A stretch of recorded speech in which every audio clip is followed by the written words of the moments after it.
大家好，欢迎朋友们来到天意橡树养生堂，我是杰坤老师。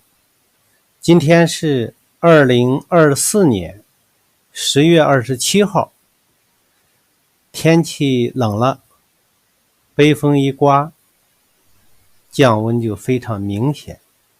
今天和大家分享一个用橡树化解咳嗽的案例。天一降温，像这种受凉咳嗽这种情况就非常常见。那么这个图怎么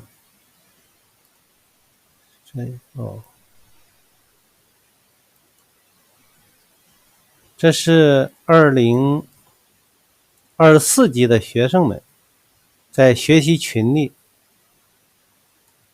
分享用橡树化解咳嗽的案例，今天分享给大家。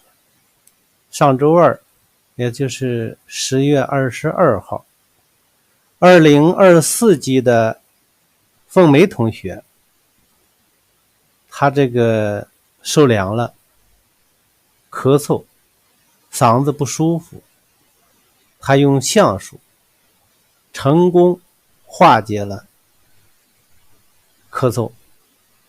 我把他的反馈分享给大家。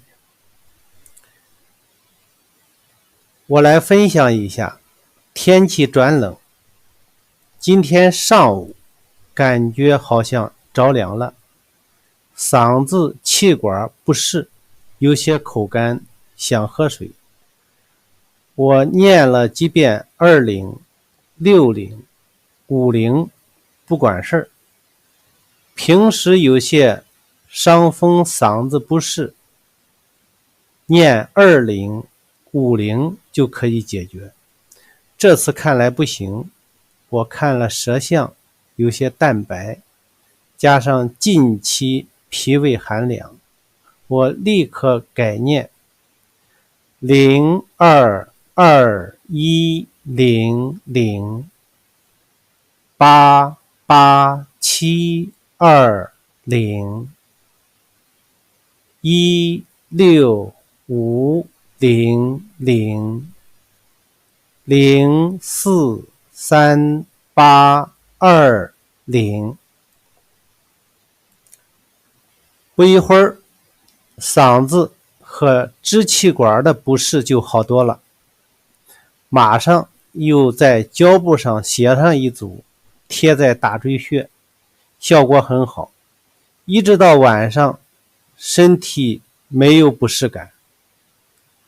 022100宣肺理气，用双耳加强肺功能。100通督脉，润大肠。88720双8暖脾胃。720山泽通气，补中益气，疏解气机。16500通督温阳，温暖全身。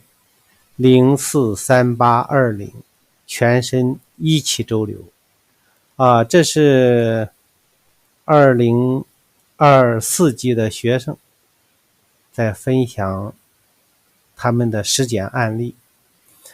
到了年底这个同学们经过大半年的学习，都是跃跃欲试遇到一些这个症状，马上就想着用橡树来解决。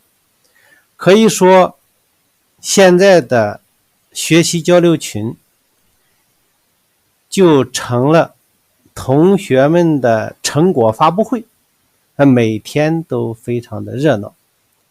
我以后会经常摘录一些学生们的实践案例分享给大家。正好天气转凉了，难免会又受到一些寒邪的侵袭，大家可以念诵橡树。那么你通过念诵相术化解了身体的不适，那么就少到医院给医生添麻烦了，您说是吧？